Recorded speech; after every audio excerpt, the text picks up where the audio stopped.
শিং মাছ যেদিন মরে যাইব তার জীবনও শেষ।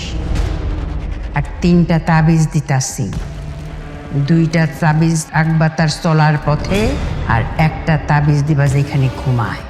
মাথাটা ধরছে, ভাল লাগতেছে না। আমার কেন জানি মাথার ভিতরে ঝিমঝিম করে, মাথা ব্যথা করে। আজকে আমি একটা মিষ্টি দিয়ে দিতাছি, যেমনে পারো তারে খাওয়াইবা।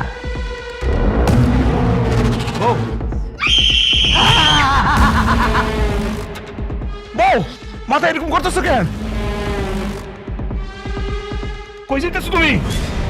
এই গোরস্থানে কই লই আইলি রে মা, আমার ঠান্ডা লাগতেছে।